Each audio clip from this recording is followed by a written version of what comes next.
Hey, this is Matt. Once again, welcome to another video. There's another paid request, this time for Dominic. Thank you so much for that. And for those interested in requesting pretty much any type of videos or topics or randomness or whatever it may be, feel free to send it either directly to my PayPal or join my Patreon. Both links are down below in the info box underneath the video.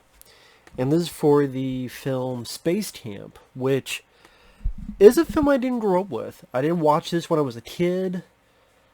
If I saw it once, it was so long ago, I don't remember much about it. And it was kind of like watching it for the first time. I know my friend Mike, OCP Communications, he saw the film, he wasn't a fan of it. And I could see why. I wouldn't say I'm a big fan of the film, but it wouldn't be a rant either. For me, I'd call it a time waster with a cast that there's some capable people in there. The idea, as ridiculous and silly and unrealistic as it is, could potentially be fun. This is... I don't know if I want to call it an interesting failure or the potential. I like its potential, but it was not nearly reached. At one point, there was talks of Disney Plus trying to do a remake of this for their platform. I mean, whatever. It's weird. If this was, I don't know, 10 years ago, and I saw this, I'd go, you know what, this be due for a remake. But the way they do films nowadays, they'd probably screw it up and be worse. And when this film came out, what killed it was the Challenger space station. Not even the space station, this disaster, that station. The Challenger space shuttle was going up and it blew up. People died, astronauts died. It was a national tragedy. And the space shuttle and the astronauts involved, that happened before the film's release. I think a couple months before the film's release. So no one really wanted to see a movie about astronauts and they're in trouble and it'll remind you of something bad that just happened. And then, yes, as a movie, there's a happy ending, but there's a cynical part of your brain going, this is bullshit. That's not what would happen, because look what happened in real life just a couple months ago. It was like the worst timing ever, and that definitely killed this film. But even if you didn't have that, I don't think this film would have been that big of a hit. Number one, I liked the cast, but at the time, it's not like the cast were a bunch of big stars, and it didn't have huge special effects, Star Wars, or that type of sci-fi ambition. It was trying to be, quote, real, even though there's nothing real about it either. It's kind of like trying to have his Take It Eat It too. If you look at a film like Flight of the Navigator, or you look at, I don't know, E.T., their flights of fancy, you know it, they're pretty upfront on it, with spaceships and aliens and all that jazz. Here, it's about a group of people that go to space camp, and the first half of the film, the first 45 minutes, is to try to build up these characters, which is not the most successful. Now again, I kind of like most of the cast, either because I recognize them. Kate Capshaw, who is in Indiana Jones and Temple of Doom, is Willie Scott. I liked her in this movie. As a kid, she wanted to be up in space. She hasn't had the opportunity yet. Her husband, played by Tom Skerritt from Alien, who's in the film. Sadly, he doesn't have a lot to do, though. He's been up there, but Kate Capshaw hopes one time the day will come, but as for now, she's teaching kids, space camp. The new students, Lea Thompson, this is after Back to the Future. I think this is around the time she did Howard the Duck as well, so I'm surprised her career didn't die, because Howard the Duck was a huge flop, and this was a flop. But Lea Thompson I liked. Her possible boyfriend is Tate Donovan, who's the rebellious guy. He's only there because his father promised him certain things if he is, so he's not really taking it seriously. Tate Donovan would be the voice of Hercules in the Disney animated film Hercules. And despite one or two really off moments, like there's a moment where he fights with his little kid and they have this argument, he's really cringe, like fucking awful in that scene. But then other points, especially the last third of the movie, he's actually pretty decent. He's fine. He just has some really off moments, but then other moments he's better. Kelly Preston, John Travolta's wife, she's in it as seeming like a valley girl, chomping her gum, but in reality she's smart and has a photographic memory. So I kind of like that play on the dumb valley girl, but she's not that dumb. Larry B. Scott, who would be in Revenge of the Nerds, as the kind of, I don't know if you call him flamboyant, but he was that character. I like Larry B. Scott. I think at the same time he was in Iron Eagle as well, in a small role. So it's nice to see him in there. And a little kid, Leaf Phoenix. In other words, Joaquin Phoenix. Yes, the little kid in SpaceCamp who's always talking about Star Wars. I think one of the early things he says is, "Copy, road leader." The little kid is Joaquin Phoenix. Now, based on this performance, you would never think he would be nominated, for Oscars. I think didn't he win the Oscar for Joker? Which I like Joker. I still like that film. But he would do other stuff too. He was in Signs. He was in 8mm, other movies. But he's not that good as a kid. He definitely got better. He definitely got better as an actor.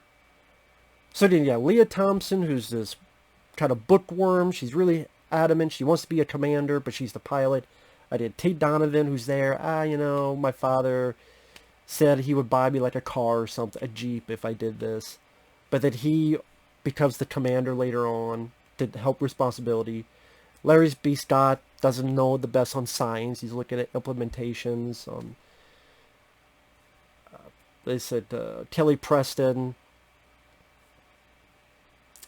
the little kid, Max, played by Leaf Phoenix. Which is, I guess they thought Joaquin was a weird enough name, but I think Leaf is a even weirder name. Maybe they thought, hey, Leaf Garrett, Leaf Phoenix. That's a weird name for anyone, Leaf. And the way it's spelled, Leaf. Well, he could be acting like a plant. So they're in the space camp. Like I said, the first 40-some minutes is trying to build up these characters. I appreciate the time to try to build up. It's just not entirely successful because the director and the writing is not up to par.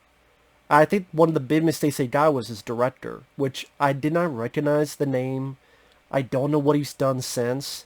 But you needed someone, either a Joe Dante type, to really get the humor and the quirkiness to elevate the characters. He did that in Inner Space. He did that with the Burbs. Or you needed someone else as a director that really worked with the writer, flesh these characters out a bit more, take away some of the more cringeworthy dialogue, work on the kids' acting. Also, I hate saying this because there's this robot in this called Jinx. I like it's done practically. I wish it was not in the movie though, but it's there as a plot device as to why what happens. This is a robot that's like AI, and again, it's done practically. It looks like a droid that would be in Star Wars, which again takes the reality out of the story, among other stuff. And the robot's anything it's told does it literally. Literally. So at one point, there's a fight, and the kid's like, oh, I wish I was in space. So the robot hears that, takes that to heart, and maneuvers all this stuff to get him into space, along with these other characters.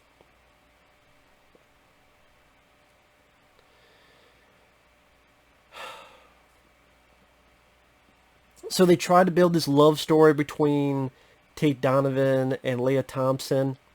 But it's like the movie knows it's not working. So in the third act, it completely drops it. And for the right reason. At the end, it's like they realize this isn't working, so just drop the shit. And then they drop the shit. I'm like, then shouldn't I have put it in there in the first place? Or just cut those scenes out? See, I think it should have been a... If you're not doing that good of a job to develop the characters, you need to get them up into space sooner. If that's the case, then about maybe 25 minutes in, they should be in space, not 45, 50 minutes in. And it's only like a 90, maybe 100-minute movie. Around 90-some minutes. And again, like Tate Donovan, he has some bad acting moments. Like him and this little kid fighting. And the kid keeps talking about Star Wars. And Tate's like, you're not Luke Skywalker.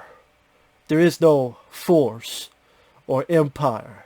You just stay away from me. Well, what the fuck? Are you trying to be William Shatner? Which is ironic because you're talking about Star Wars. Like, the fight he has with the little kid is just so awkwardly acted. I don't know how a director sees that and goes cut and print. Tate, could you do that again? You know. And speaking more to the ridiculous nature of this, as part of the space camp, apparently you put the actual kids in the actual fucking shuttle for a test burn. No, that would never happen. That's fucking horseshit. That's like, I don't know.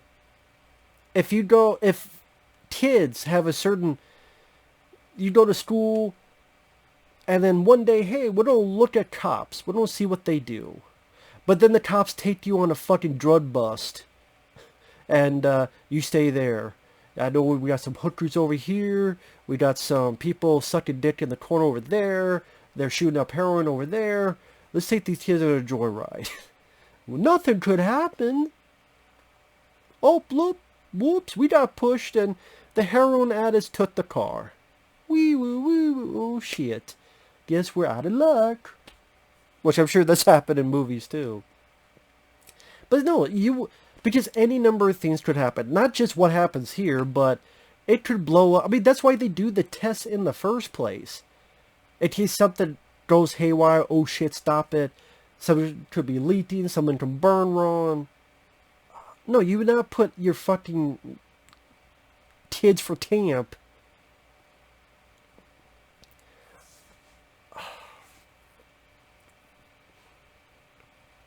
I just found it really... It's like, we gotta find a way to get these kids into space. And I don't think there's any way you can do that without being stupid and ridiculous. Like, I really sat there and thought, is there a plot? Is there a way to do this where you could make it half-assed believable? I couldn't think of any. They said launch. He thought they said lunch. I don't know. I don't know. I can't think of it. But again, I like Kate Capshaw. I think she does a good job. People, if you're annoyed with her as Willie Scott in Temple of Doom, she's not that at all in this. She works well as a leader, as someone who's easy to trust, who pushes Leah Thompson because she sees a bit of her in herself. Leah Thompson wanting to try hard to get this done well. And Larry B. Scott has some fun moments, like when he first talks to Kate Capshaw. He says some stuff, and Kate's like, spit it out. This is my name, ma'am. No, spit out your gum. Like, these little moments here and there is kind of humorous. And like I said, the robot, I don't mind the look of the robot, James, but the voice, I think Frank Welker did the voice, but this is the voice. Hello, Max. You are my best friend. We will be friends forever. I went, You know what? Don't have the robot talk. Have a screen where it says words. Like, it just types up words on the screen. Don't give it a voice. I think, as ridiculous as this notion is, that could have worked better. Or did you need a robot at all? I mean, would it be any less believable that they did a test run, something went wrong, and it went up, compared to an artificial intelligence seeming robot working behind the scenes that no one notices to create this thing to then get the get them up there? But I think that was done for the kids, for the little kids to smile at the robot, enjoy the voice of the robot. Who knows? Maybe sell some toys eventually. Did work. But again, I guess I'm not as angry or mad as I should be, because I like the actors. It was. I even like some of the testing they did at SpaceCamp. I kind of wish there was more of the actual testing at SpaceCamp. But the little bits that they saw, I like the facilities they use. I can't think of a lot of movies where kids have to deal with the actual SpaceCamp facilities. I never went to SpaceCamp, but it seemed like a cool place. So in a way, I was kind of living vicariously through the characters of, I never got to go to SpaceCamp, but you could live a little bit, maybe a little bit more of that would have been cool. A little bit more of like, what are the full details of SpaceCamp? But yeah, I think the first half could have been truncated a bit by about 20 minutes. And it take out the Tate Donovan, Lea Thompson love story that goes nowhere because they don't fall in love or anything. They just try to hit on each other for a bit. Like, you could take that out and not miss anything. And also the stupid fight between Tate and Max.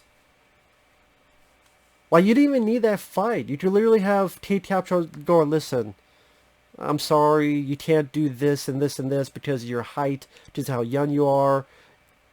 There's there are camps and even amusement parks that if you're not a certain age or you're not a certain height, you can't do it. This kid's small and young, there could be limitations, and then he gets mad about that. I'm mature, I could do this, he gets mad, and then he says the line. That way you don't have the awkward Tate Donovan acting in that scene. Like, there's ways you could do it. But I will say, again, as ridiculous as it is how they got up there, how pretty stupid of a script it is, it just, I don't know if, that's why they want to remake it. I don't know how the hell you even do it to make, no matter what, it's going to be bullshit. I get the idea that could be fun, regular people, what if they're stuck in space, what could you do, and it's the equivalent of people who don't know how to fly a plane, but then they gotta find a way to land the plane. There's been movies about that.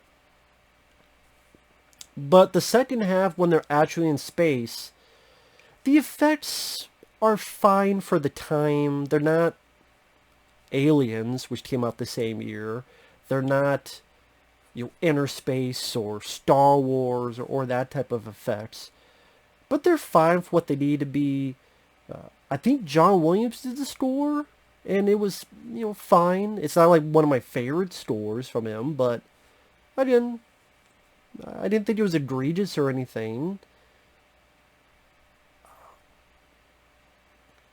Each person at least has their moments to shine, so it does seem like each person of the group is worthwhile.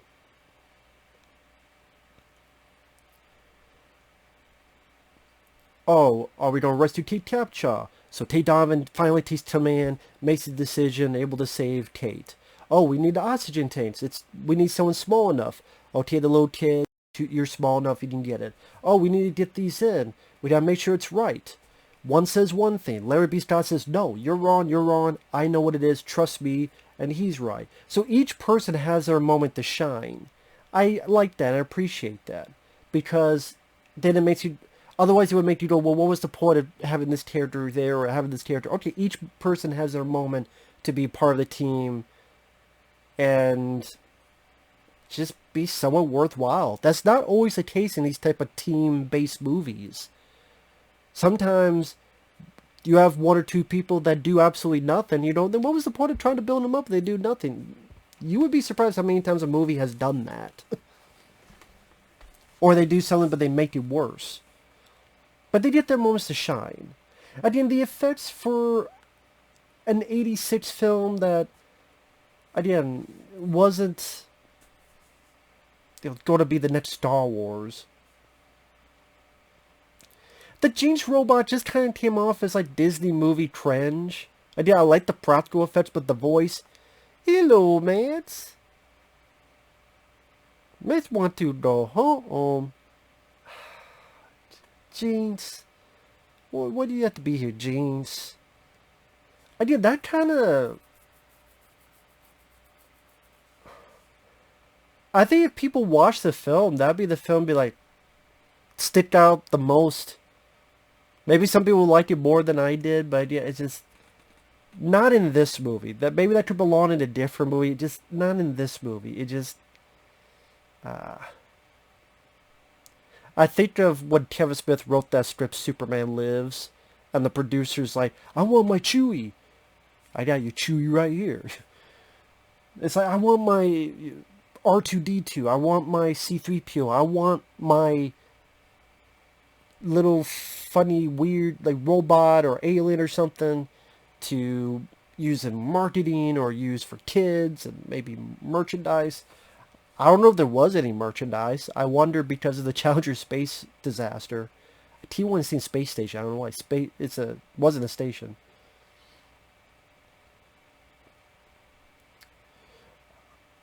But yeah, the second half, I thought, again, the acting from the cast was a bit better in the second half. And that's kind of what you're watching this film for, is the second half. Not that they're in space. And they don't go through a whole lot of turmoil. Pretty much, they're up there. We need oxygen. We finally get oxygen back. Now we need to find a way to get back.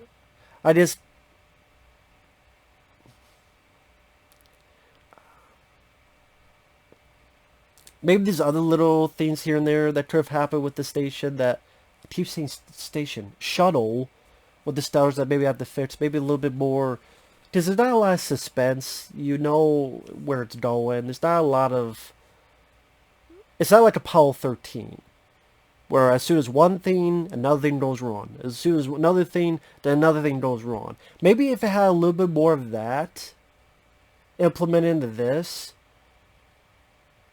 like 20 minutes of that instead of 20 minutes of meh build-up. Of, well, this goes wrong, and this goes wrong, and there's no way we can make it. Yeah, we can make it. I did stuff they would do in Apollo 13 later on, which I know was a real life event, of course. But you could take bits and pieces from that and flourish in this. But I mean, I don't think it's as awful as some people made out to be. Again, I don't know if this is out on Blu-ray. I would never buy it. But I've seen much worse. I do think it has its heart in the right place. I find it funny when they're landing. They have these helmets, but I swear there's no glass. There's no protective glass. You know how a lot of times astronauts, there's glass like right here. I swear there's no glass. I swear, do they have some type of visor up? But they're landing, so I don't know why it's up in the first place. Like they have it looks like a motorcycle helmet they're wearing. But it looks like there's no protective or glass here. Maybe my eyes are deceiving me, but I have my glasses on. But I'm like, well, why the fuck? Why the fuck? It's on YouTube for free. I don't know if it's on there anymore, to be honest. Maybe it's not. But, then as it is, it has a lot of issues. The plot. If anyone knows how to make this plot make sense about how you get kids at a space camp in outer space, you're a lot smarter than me. The whole AI, James character, I do think it was there just to sell toys. And hey, I've enjoyed stuff when that's happened. I just don't think it fit in this movie. I really didn't.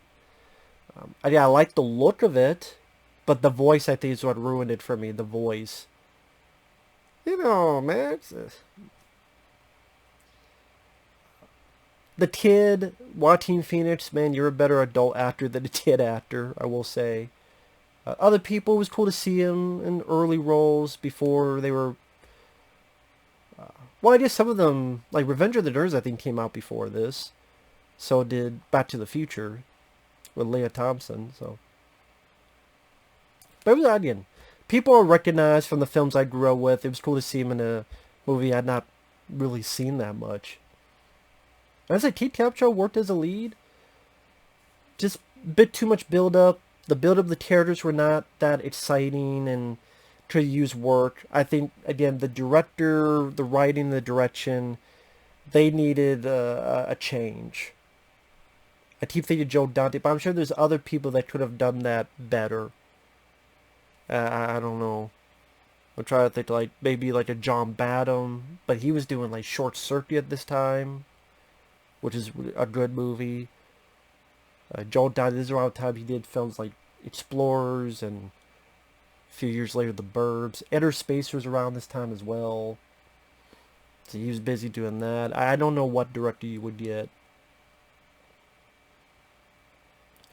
Maybe Nick Castle, who did The Last Starfighter. The Last Starfighter is a good movie. Maybe just someone like... I mean, someone to really rework this material. But, I mean, hey, if you see the trailer, you want to see some 80s escapism compared to today's age, again, it may be worth at least one watch. But if you end up not liking it, I'm not going to defend the film. I don't blame you. Again, it's, I found it tolerable. So with that said, thanks for watching. We'll see you guys later. Bye-bye.